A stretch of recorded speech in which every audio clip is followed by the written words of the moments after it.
अब हम बात कर रहे हैं वेब टेस्टिंग की। अब आपने वेब एप्लीकेशन बनाया, इसमें टेस्टिंग आपको करनी है, लेकिन ये टेस्टिंग बाकी कन्वेंशनल टेस्टिंग या ऑब्जेक्ट ओरिएंटेड टेस्टिंग से कैसे अलग है। इस टेस्टिंग का थोड़ा अलग प्रारूप है और जिसको जो कंटेंट है वो प्रेसमैन साहब की बुक का है और पीपीटी ब्रूस साहब की है। तो इसको समझिएगा, एक एक करके चरणबद्ध तरीके से हम इसको देखेंगे। सबसे पहले कैसे हम असेस करेंगे कि वेब क्वालिटी क्या है, यानी कि आपके वेब एप्लीकेशन की क्वालिटी क्या है। क्वालिटी क्या होती है? क्वालिटी 3-4 चीज़ों से डिफाइन होती है कि कॉन्फॉर्मेंस कितना है रिक्वायरमेंट से, यूजर सेटिस्फैक्शन कितना है, और ये केवल परसीव की जा सकती है quality, how much this user is ready to pay for this. तो कैसे असेस कैसे करेंगे वेब क्वालिटी को? सबसे पहले हम कंटेंट को इवैल्यूएट करेंगे दोनों सिंटैक्टिक और सिमेंटिक लेवल पे। मैं अभी बताऊंगा सिंटैक्टिक सिमेंटिक क्या है। फंक्शन टेस्टेड, यानी कि आपने पूरी रिक्वायरमेंट्स को कवर किया है कि नहीं किया है।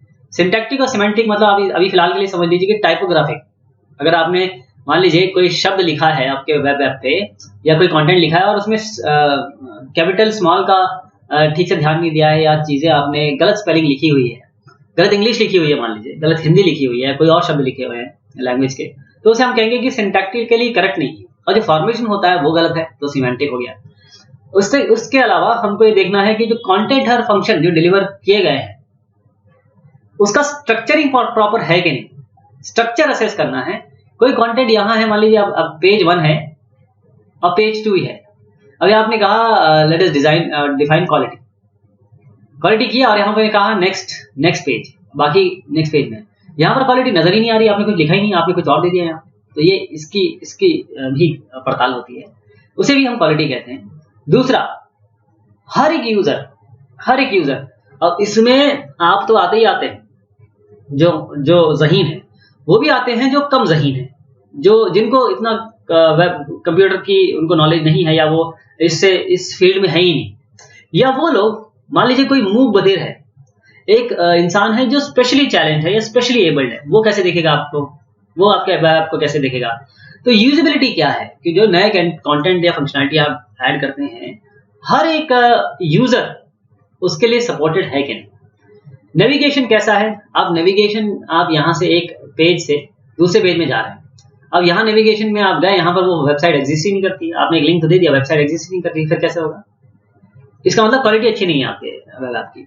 परफॉर्मेंस, चाहे वो ऑपरेटिंग सिस्टम अलग अलग, कोई विंडोज पे चला रहा है, कोई लिनक्स पे चला रहा है, कोई बोलता है मैं क्या ओएस पे चलाऊंगा वेब ऐप को, आपके चलाते तो वो सब वेब ब्राउजर पे ही, लेकिन अलग अलग एनवायरनमेंट में चला रहे हैं, कॉन्फ़िगरेशन में चला रहे हैं। कोई बोलता है मेरे पास 512 MB की कैश है, और कोई कहता है कि मेरे पास तो 4 GB की रैम है ना, 512 इसको रैम ही कर लीजिए चलिए, तो रैम से कंपेयर करते हैं। अब 512 और 4 GB इसमें कैसे वेरी कर रहा है? हो सकता है 4 GB में बहुत अच्छा चले, 512 में आपका वेब ऐप खुले ही ना ठीक से, या उसके अंदर जो कंटेंट दिए वो आई ना, ये भी हो सकता है।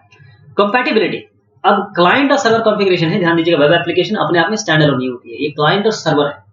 यहाँ की आपका ब्राउजर आपका क्लाइंट है और कहीं ना कहीं वेब सर्वर होगा जहां से आपके कंटेंट उठाए जा रहे हैं। कंपैटिबिलिटी कैसी है? इंटरऑपरेबिलिटी कैसी है? यानी कि अगर आपने कहा कि मैंने एक जगह से सब टेस्ट कर लिया है, दूसरी जगह आप गए, देखा कि यहाँ पर तो ये डेटाबेस एक्सेस ही नहीं आ रहा है, उसमें कुछ एरर आ रहा है, कोई ओडीबीसी, जेडीबीसी, कोई जो भी एरर आ सकते हैं, जिस भी टाइप के एरर आ सकते हैं, रिमोट कनेक्शन का कोई एरर आ गया, वो क्वालिटी नहीं होती थी। सिक्योरिटी, सबसे इंपॉर्टेंट ये है कि आपने अपने आप को एक्सपोज कर दिया है, यानी कि आपने यहाँ पर क्लाइंट लिया, यहाँ पर सर्वर है, तो बीच में नेटवर्क है, तो you have expose yourself to the network, और अगर मैं कहूँ इसको बड़े रूप में तो इंटरनेट पे आपने अपने आप को एक्सपोज कर दिया, तो सिक्योरिटी आ जाएगी। क्या आपने इंक्रिप्शन किया है प्रॉपर? क्या आपने जो डिजिटली साइन या सिग्नेचर वाली चीज है वो की हुई है? क्या आपने ध्यान रखा है कि आपकी चीजें सिक्योर है? क्या आपने वेब ऐप ऐसे बनाया है जहां पर एसक्यूएल इंजेक्शन ना हो पाए? क्या आपने ऐसा बनाया है जहां पर आपका XS स्क्रिप्ट ना चल पाए, यानी जो जिसे हम स्क्रिप्टिंग कहते हैं, जो मिलिशियस स्क्रिप्टिंग होती है, वो तो नहीं है, कोई कर तो नहीं सकता है इसको। तो वेब ऐप के कंसर्न है हमारे, वेब एरर में जब से कंसर्न है, तो आप समझिएगा कि बहुत सारे वेब ऐप टेस्ट वो कई अलग अलग तरीके के प्रॉब्लम को अनकवर करते हैं। जैसे कई जो होते हैं एरर सिम्टम दिखते हैं, वो एरर नहीं होते हैं, वो सिम्टम होते हैं, तो उनको रिप्रोड्यूस करना बहुत मुश्किल हो जाता है किसी एनवायरनमेंट में हो रहे हैं, आप बोलेंगे साहब को बुला के लाएंगे अपने सीनियर को, साहब देखिए एरर आ गई, और आप देख रहे हैं कि वो आए तो एरर आ ही नहीं रही है। इसी तरीके से बहुत सारे एरर, ध्यान दीजिएगा, जो वेब एप्लीकेशन में आते हैं वो कहाँ से ट्रेस हो सकते हैं। या तो वो आपके वेब एप्लीकेशन की कॉन्फ़िगरेशन में गड़बड़ है, या आपका डिजाइन प्रॉपर नहीं है। अच्छा, डिजाइन तो किसी भी चीज, चाहे वेब ऐप बोल दीजिए, चाहे कन्वेंशनल ले लीजिए, ऑब्जेक्ट ओरिएंटेड, कहीं भी डिजाइन अगर प्रॉपर नहीं है तो आपके एरर आए। HTML इम्प्रॉपर है, वेब ऐप का HTML पे ही चलता है सब कुछ, मतलब बेस लाइन इसका HTML है। आजकल आप HTML5 देख रहे हैं, तो अगर आपने इम्प्रॉपर HTML5, चाहे वो आप खुद लिख रहे हैं चाहे वो आपका सर्वर से जनरेट हो गया है, दोनों ही केस में मतलब आपका एरर कंसर्न होगा। दूसरा ये है, बहुत मुश्किल हो जाता है कि जो प्रॉब्लम सर्वर, क्लाइंट और नेटवर्क सब में सबसे कहीं ना कहीं कनेक्टेड है, कहीं कहां से आ रही है आप समझ नहीं पा रहे, सर्वर से आ रहा है, क्लाइंट से आ रहा है, नेटवर्क से आ रहा है, समझ में नहीं आ रहा। ये वेब एरर्स होते हैं। दूसरा समझिएगा कि एक स्टैटिक एनवायरनमेंट होता है, एक डायनेमिक एनवायरनमेंट होता है। कुछ एरर स्टैटिक एनवायरनमेंट के कारण आते हैं, मोस्टली डायनेमिक एनवायरनमेंट के कारण आते हैं। तो टेस्ट करना है वेब एप्लीकेशन को, तो अब शुरुआत करते हैं टेस्टिंग की। अभी हमने थोड़ा सा बेस तैयार किया। टेस्टिंग वेब ऐप की, वेब ऐप कंटेंट मॉडल, एक तरीके से रिव्यू पूरा किया जाता है कोई भी अनकवर करने के लिए जो भी एरर्स है। इंटरफेस मॉडल को देखा जाता है, पहले हम कंटेंट मॉडल को देखेंगे, फिर हम इंटरफेस मॉडल को देखेंगे कि सारे यूज केसेस, इंश्योर करना है कि सारे यूज केसेस अकोमोडेट किए गए कि नहीं किए गए। फिर डिजाइन मॉडल, कोई नेविगेशन एरर तो नहीं है। यूजर इंटरफेस, ये देखा जाता है ताकि आपकी नेविगेशन प्रॉपर है कि नहीं एक जगह से दूसरी जगह। फिर जो फंक्शनल कंपोनेंट आपने सिलेक्ट किया, क्योंकि आप वेब ऐप क्यों बना रहे हैं, आप सिंपल आप बोलिए मैंने वेबसाइट बनाई है स्टैटिक पेज दे दीजिए, नहीं, आप वेब एप्लीकेशन बना रहे हैं कि आपकी वेब के जो आप डेस्कटॉप सोल्यूशन था उसको आप वेब ऐप पे ले गए, या वेब ऐप पे ही सोल्यूशन दे रहे हैं, आप कुछ ना कुछ फंक्शनलिटी करा रहे हैं, कुछ कंप्यूटेशन कर रहे हैं बैकग्राउंड। तो अगर फंक्शनल कंपोनेंट्स हैं तो उनको हम यूनिट टेस्ट करेंगे पूरे आर्किटेक्चर में, चाहे आपने MVC लिया, चाहे MVP लिया, चाहे आपने जो भी आर्किटेक्चर लिया, NTR आर्किटेक्चर लिया, तो जो भी आर्किटेक्चर लिया आपने, पूरे आर्किटेक्चर में नेविगेशन टेस्ट होना चाहिए।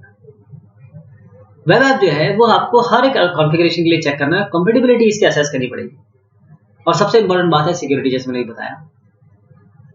परफॉर्मेंस देखना है। अब आपने वेब ऐप तो बना लिया और एकदम से हिट हो गया वो, और आपके 100 यूजर थे, एक बार में इतने यूजर हो गए 10 to the power 5, फिर कैसे परफॉर्मेंस वैसे दे रहा है कि नहीं दे रहा है आपका सॉफ्टवेयर। फिर जो वेब ऐप है वो आप क्या करते हैं कि मोस्टली आप मॉनिटर ग्रुप को देते हैं, आपके एंड यूजर्स को देते हैं कि साहब ये हमारा है, अब इसको चेक करिए। तो वो चेक करते हैं कंटेंट एरर के लिए, नेविगेशन एरर के लिए, यूजेबिलिटी कंसर्न के लिए, कंपैटिबिलिटी इश्यूज के लिए, परफॉर्मेंस के लिए, ये मेन इश्यूज होते हैं इसमें। तो कंटेंट टेस्टिंग में हम कोशिश करते हैं जो कंटेंट मतलब केवल जो टेक्स्ट लिखा है, वीडियो है, ऑडियो है, या और कोई कंटेंट है, वो सारे कंटेंट में आते हैं, कंटेंट टेस्टिंग होती है। इंटरफेस टेस्टिंग में हम इंटरेक्शन मैकेनिज्म देखते हैं और देखते हैं कि जो एस्थेटिक है, जो जिस तरीके से आपने उसको डिजाइन किया है, दिख रहा है आपको सामने, वो यूजर इंटरफेस का एस्पेक्ट हम चेक करते हैं कि प्रॉपर है कि नहीं। हो सकता है यहाँ पर कोई इमेज है, उसमें क्वेश्चन मार्क बन के आ रहा है, इमेज लोड ही नहीं हो रही। नेविगेशन टेस्टिंग की बात करें तो एक पॉइंट से लेकर दूसरे पॉइंट तक जाना, यानी कि यूसेज सिनेरियो। अब यूज केस तो देख लिया आपने, ये तो use case basis for design of test cases, यानी यूज केसेस तो आपने देख लिया, लेकिन यूसेज सिनेरियो भी देखना है कि इसका यूज कैसे होगा जब नेविगेशन शुरू होगा, जिसे हम इंटीग्रेशन टेस्टिंग कहते हैं। कंपोनेंट टेस्टिंग का मतलब ये है कि हर एक वेब ऐप कंटेंट, उसकी जो फंक्शनल यूनिट है उसको आप कंबाइन करके टेस्ट करें।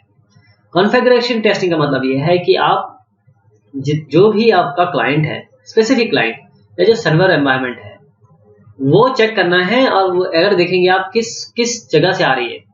ये पर्टिकुलर किसी सर्वर क्लाइंट की प्रॉब्लम है, किसी कॉन्फ़िगरेशन की प्रॉब्लम है, तो इसके लिए क्रॉस रेफरेंस जरूर टेबल एक बनाते हैं। यहाँ पर ऐसे करते हैं, यहाँ पर अलग अलग ब्राउजर लिखते हैं, ब्राउजर्स यहाँ पर आप, ये मैं अपने आप से बता रहा हूँ, ऐसा कहीं किसी किताब में नहीं दिया हुआ है। ये ब्राउजर आप लिखते हैं, ये इस तरीके से टेबल आप बना सकते हैं। एक ब्राउजर है, यहाँ पर आप अलग अलग ऑपरेटिंग सिस्टम लिख दीजिए, यहाँ पर अलग अलग वेब सर्वर लिख दीजिए, उसी हिसाब से देख लीजिए कहाँ क्या क्या क्या हो रहा है, फिर उसको एक एक करके चेक कर लीजिए, उसके टेस्ट केसेस बना लीजिए। परफॉर्मेंस टेस्टिंग, जो रिस्पॉन्स टाइम आ रहा है कुछ एक क्लिक करने के बाद या एक ऑपरेशन देने के बाद, रिलायबिलिटी कितनी है जब सिस्टम लोड बढ़ता है, अगर कौन से कंपोनेंट ऐसे हैं जो रिस्पॉन्सिबल है, जो सिस्टम को डिग्रेड कर रहे हैं, और कैसे ये परफॉर्मेंस डिग्रेडेशन आपके पूरे वेब ऐप के को खराब कर रही है। आपने देखा होगा कई बार हम ऐसे वेब चलाते हैं और आपका जो आता है ब्राउजर नॉट रिस्पॉन्डिंग, फिर आपको कंट्रोल ऑल्टर डिलीट करना पड़ता है। ये उन सब एरर्स की बात हो रही है। सिक्योरिटी का मतलब ये है कि कोई भी वल्नरेबिलिटी आपने, चाहे वेब ऐप में वल्नरेबिलिटी दी हो, कोई ऐसा, यानी आपने क्या किया, आपने घर तो बना लिया, सामने आपने बेहतरीन एक गार्ड खड़ा कर दिया, यहाँ पर गेट लगा दिया, सब कुछ हो गया, अब पीछे जो है वो दरवाजा आपने ऐसा लगाया जो जिसमें कुंडी ना हो, या फिर ऐसी हो जो हवा से, तेज हवा से खुल जाए, पीछे का दरवाजा।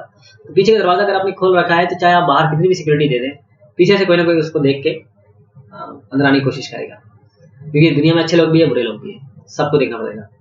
वेब टेस्टिंग अगर हम देखें तो सबसे पहले हम स्टेक होल्डर की रिक्वायरमेंट लेते हैं, रिव्यू करते हैं कि जो रिक्वायरमेंट थी वो एक्चुअली क्या थी। फिर हम देखते हैं कि जो प्रायोरिटी वाइज सब कुछ चेक हुआ है कि नहीं हुआ है, जिन उनके लिए ये चीज़ें सबसे इंपॉर्टेंट हो सकती है, उसको हमको चेक करना है। और फिर इस हिसाब से हम टेस्ट केसेस बनाएंगे या टेस्ट करेंगे। फिर हम एक टेस्ट प्लान बनाएंगे। जैसे मैंने बताया, हर चीज़ के लिए हमको एक टेस्ट केस जनरेट करना पड़ता है, टेस्ट प्लान बनाना पड़ता है। तो हम एक टेस्ट शेड्यूल बनाते हैं और रिस्पॉन्सिबिलिटीज देते हैं। हम ऑटोमेटेड मोस्टली जो जे यूनिट है, LDRA, ऐसे बहुत सारे आपके पास टूल्स है जो ओपन सोर्स है, फ्रीली अवेलेबल है, इनको आप यूज कर सकते हैं। फिर हर एक क्लास का हम एक्सेप्टेंस क्राइटेरिया यूज करते हैं। जी एक होगा कि देखिए इस थ्रेशोल्ड के नीचे हम नहीं लेंगे, इस थ्रेशोल्ड के ऊपर हम मानेंगे टेस्ट सही है, मतलब अब सब चीजें सही है। एक ट्रैकिंग मैकेनिज्म लेंगे और फिर हम प्रॉब्लम रिपोर्टिंग मैकेनिज्म रखेंगे कि प्रॉब्लम निकालना हमारा मुद्दा नहीं है, प्रॉब्लम निकालने का कोई भी रोल नहीं है, प्रॉब्लम को निकाल के ठीक करना मेन चीज है। फिर हम यूनिट टेस्ट करेंगे, जैसे मैंने बताया सिंटेक्स या सिमेंटिक एरर को देखेंगे, कोई प्रॉपर परमिशंस है, ऑथेंटिकेशन, ऑथराइजेशन देखेंगे। ये दोनों चीजें बहुत इंपॉर्टेंट है आपके वेब ऐप के लिए, ऑथेंटिकेशन, ऑथराइजेशन और एक्सेस कंट्रोल। फिर जो टेस्ट ऑपरेशन है, इंटरफेस मैकेनिज्म, जो जिससे आप इंटरेक्ट कर रहे हैं, यूजर इंटरेक्ट कर रहे हैं, और हर एक फंक्शन प्रॉपर काम कर रहा है कि नहीं कर रहा है। पता चला एक फंक्शन ऐसा है, वहां बटन आपने दिया हुआ है, क्लिक करें कुछ हो ही नहीं रहा, तो उसको भी चेक करना है। और उसके बाद हम हर एक यूज केस के हिसाब से, हर एक यूज के हिसाब से हम नेविगेशन टेस्ट करेंगे। कॉन्फ़िगरेशन टेस्ट के लिए हम क्लाइंट सर्वर कंपैटिबिलिटी और सर्वर साइड कॉन्फ़िगरेशन दोनों को देखना पड़ेगा। तो हम परफॉर्मेंस टेस्ट भी करेंगे और सिक्योरिटी टेस्ट भी करेंगे। तो जो कंटेंट टेस्टिंग है, अब एक एक करके देखते हैं। कंटेंट टेस्टिंग जिसमें मैंने आपको बताया था, मैं आपको आगे बताऊंगा कि क्या होता है ये सिमेंटिक वगैरह। तो सिंटैक्टिक एरर होता है टाइपोग्राफिक एरर, और सिमेंटिक का मतलब ये होता है कि कंप्लीटनेस या एक्यूरेसी में आपने कह दिया sun rises in the west, अगर ऐसे कहीं लिख दिया तो आपने तो बहुत अच्छा लिख दिया, लेकिन क्या ये सही है?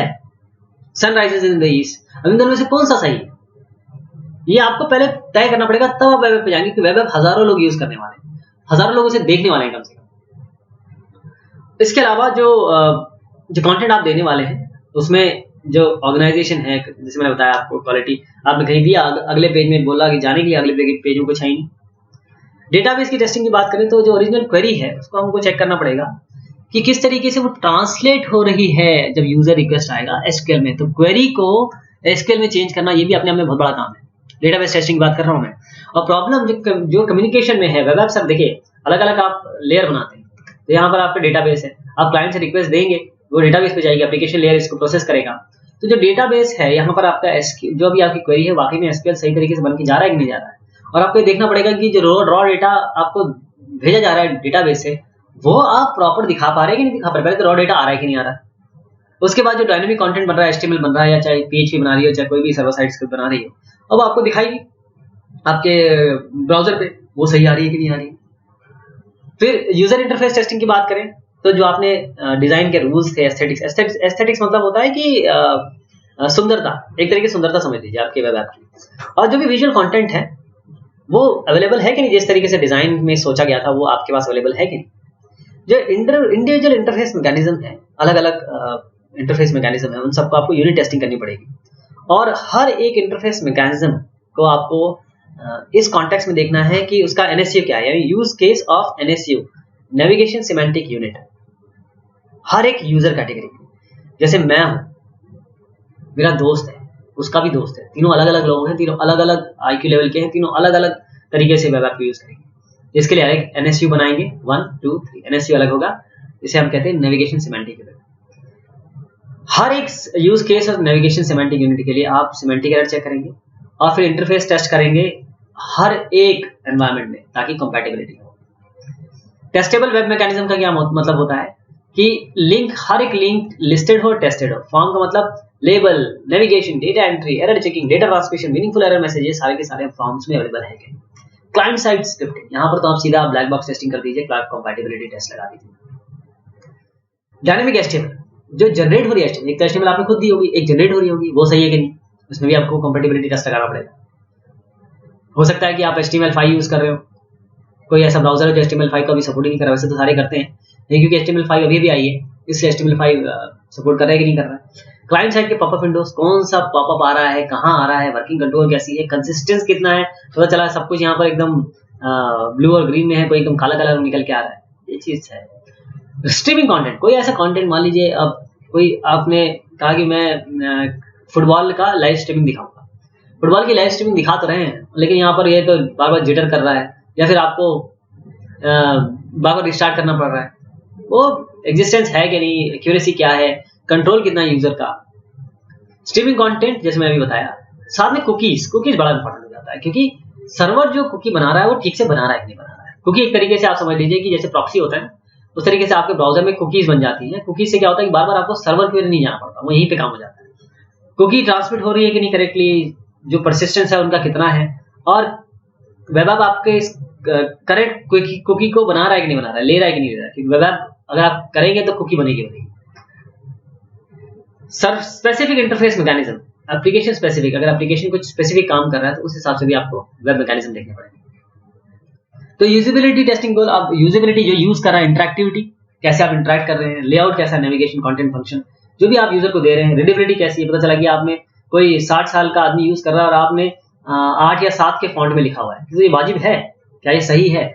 हर इंसान, हर आदमी को इक्वली आपको देखना है, सब लोग यूज करें, सबके लिए आप एक जनरल और जेनेरिक चीज बनाना है, ठीक है? चाहे वो 60 साल का आदमी यूज करे, 600 साल का यूज करे, 6 साल का यूज करे, सबके लिए रीडेबिलिटी होनी चाहिए, सुंदरता वैसी होनी चाहिए। अब जैसे मैंने कई बार इसको डिस्कस किया है कि फेसबुक देखिए, ट्विटर देखिए, उसमें जो कलर यूज होते हैं या यूट्यूब में कलर जो यूज होते हैं वो आंखों को प्लीजिंग होते हैं, लेकिन उसके साथ कॉम्बिनेशन, जैसे ब्लैक रेड के साथ आप व्हाइट यूज करते हैं, अब फेसबुक में देखिए लाइट ब्लू के साथ आप व्हाइट यूज कर रहे हैं, लेकिन अगर आप कोई ब्लैक और व्हाइट अगर यूज कर देंगे, उसको येलो यूज कर देंगे तो थोड़ी देर के लिए अच्छा लगेगा, लेकिन बहुत देर तक आप वो यूजर उस पर रहेगा नहीं। डिस्प्ले कैरेक्टरिस्टिक्स, स्क्रीन साइज, हर एक स्क्रीन, अब हमेशा लैपटॉप पे तो यूज नहीं करेगा आदमी, बड़े स्क्रीन पे भी जा सकता है, छोटे मोबाइल पे भी देख सकता है। टाइम सेंसिटिविटी, टाइम बहुत जरूरी है, क्योंकि टाइम कीमती है, अगर आपका वेब ऐप टाइम से रिस्पॉन्ड नहीं कर रहा है तो लोग इसको छोड़ भाग जाएंगे। पर पर्सनलाइजेशन यानी कि अगर आपने ये बोला है कि ऑथेंटिकेट करिए किसी को और ऑथराइज करिए कि ये आप अलग अलग तरीके से अलग अलग यूजर अपने आप से अडाप्ट कर सकता है। और स्पेशल नीड यूजर, ये ध्यान दीजिएगा, ये सबसे इंपॉर्टेंट है आजकल के समय में, आप सबका ध्यान रखिए, चाहे वो स्पेशली चैलेंज या स्पेशली एबल्ड, भगवान की तरफ से दिया हुआ कोई एक नायाब इंसान है जिसको आपको यूज करने देना है और उसके लिए भी बनाना है। केवल ये नहीं कि हाँ भाई वो बेहतरीन लोग हैं, कंप्यूटर सेवी, उनके लिए बनाना नहीं, सबके लिए A to Z। मैं बार बार कह रहा हूँ कि ये आपकी जिम्मेदारी है, ये एक वेब एप्लीकेशन बनाने या किसी भी सॉफ्टवेयर इंजीनियर की जिम्मेदारी है। यूजेबिलिटी टेस्टिंग के बारे में समझिएगा कि यूजेबिलिटी टेस्टिंग, जैसे मैंने बताया, हर एक कैटेगरी का यूज कर सके। डिजाइन टेस्ट, हर चीज के लिए डिजाइन टेस्ट बनेगा, क्योंकि जो डिजाइन बना उसी हिसाब से टेस्ट होगा, उसी हिसाब से आपके टेस्ट केसेस बनेंगे।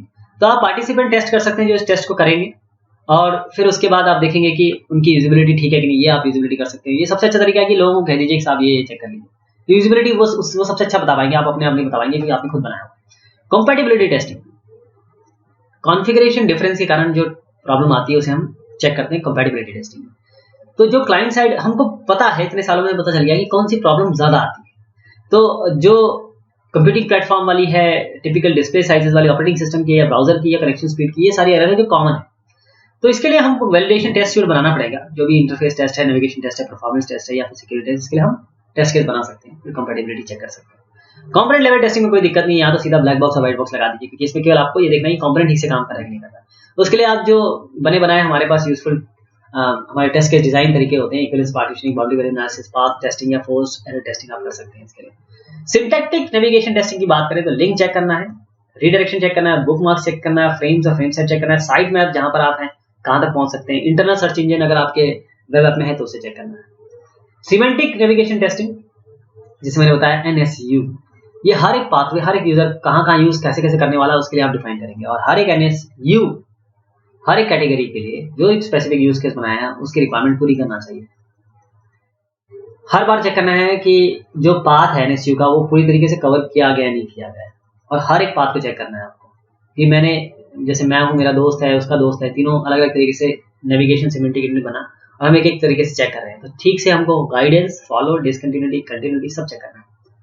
कॉन्फ़िगरेशन टेस्टिंग में सर्वर साइड, क्लाइंट साइड दोनों में देखिए, कॉन्फ़िगरेशन टेस्टिंग में सर्वर साइड में कंपैटिबिलिटी वेब ऐप की सर्वर ओएस के साथ, क्योंकि सर्वर जहां पर भी आपका वेब सर्वर या फिर एप्लीकेशन सर्वर चल रहा होगा वहां पर ऑपरेटिंग सिस्टम होगा, उसकी कंपैटिबिलिटी आपकी वेब ऐप के साथ। ये आपने प्रोटोकॉल्स यूज किए हैं जो नेटवर्किंग के बैकग्राउंड में यूज किए हैं। करेक्ट फाइल या डायरेक्टरी क्रिएशन, पता चला आप वहां क्रिएट करना चाह रहे हैं जहां पर आपकी पॉसिबिलिटी नहीं है, वहां पर रीड ओनली है, फिर कैसे करेंगे। Security measures, distributed server configuration है तब तो और आपका काम बढ़ जाएगा। डेटाबेस के साथ ठीक से कनेक्टेड है कि नहीं है, जो वेब ऐप की स्क्रिप्ट है वो ठीक से काम कर रही है कि नहीं कर रही है, चाहे वो आपकी सर्वर स्क्रिप्ट हो चाहे वो आपकी क्लाइंट स्क्रिप्ट हो। फिर एडमिनिस्ट्रेशन, सिस्टम एडमिनिस्ट्रेशन भी होता है, उनकी चीजें ठीक चल रही है कि नहीं चल रही है, और सीधा proxy servers online on site testing करनी प्रॉक्सी सर्वर्स की। क्लाइंट साइड में जाएंगे तो हार्डवेयर है, वो तो आपके सामने ही हार्डवेयर है, ऑपरेटिंग सिस्टम, ब्राउजर सॉफ्टवेयर है, यूजर इंटरफेस कंपोनेंट है, प्लगइन से कनेक्टिविटी, ये सारी आपको एक एक करके चेक करनी पड़ेगी। ये काम बहुत आसान लग रहा है लेकिन ये बहुत समय लेता है और बहुत मेहनत लगती है इसे। और आप सिक्योरिटी एलिमेंट्स की बात करें तो हम फायरवॉल्स को चेक करेंगे, ऑथेंटिकेशन, ऑथराइजेशन और बाद में इंक्रिप्शन, ये प्रॉपर है कि नहीं। तो लोड टेस्टिंग अगर आपको चेक करना है तो इसका एक तरीका है NTD ले लीजिए। N ये है कितने कॉन्करेंट यूजर है, T कितना कितने ऑनलाइन ट्रांजेक्शन हो रहे हैं पर यूनिट टाइम, और D होता है कितना डेटा लोड है हर एक ट्रांजेक्शन पे, यानी कि कितने नंबर, कितने लोग हैं, कितना ट्रांजेक्शन हो रहा है और हर ट्रांजेक्शन में कितना समय लगता है। तो थ्रूपुट निकल के आएगा इससे आपको पता चल जाएगा कि लोड कितना है। लोड टेस्टिंग किसे कहते हैं। स्ट्रेस टेस्टिंग का मतलब ये है कि अब आप इतना स्ट्रेस डाल दीजिए और लोग उस वेब को परेशान होने दीजिए, उस परेशानी में उसका हालत देखिए, क्या वो परेशान है तो कैसे रिएक्ट करता है आपका वेब ऐप। क्या सिस्टम डिग्रेड हो रहा है ग्रेसफुली जब उसे बहुत ज्यादा जोर दे दिया गया है, क्या यूजर को बता दिया गया है यूजर को कि हाँ भाई कुछ गलत गड़बड़ हो रही है, क्या कोई हैवी डिमांड जब आ रही है तो डिमांड की एक्सेसिंग कम हो जाएगी, क्या ट्रांजैक्शन लूज हो रहे हैं जब कैपेसिटी आपने बढ़ा दी है या कैपेसिटी वेब ऐप की एक्सीड हो गई है, क्या डेटा इंटीग्रिटी अफेक्ट होगी when capability is exceeded, data integrity में प्रॉब्लम आएगी। एक बार फेलियर हो गया तो कितने देर में वापस आ जाएगा आपका ये सिस्टम, आपका वेब ऐप। क्या कुछ फंक्शन काम करने बंद कर देंगे या फिर हट जाएंगे अगर कैपेसिटी आगे बढ़ जाएगी। तो ये सब एस्पेक्ट है वेब ऐप के। अगर आप वेब ऐप बनाना चाहते हैं, वेब ऐप की टेस्टिंग करना चाहते हैं, इंटरेस्टेड है उनके लिए ये थोड़ा सा इंट्रोडक्शन था। बहुत शुक्रिया।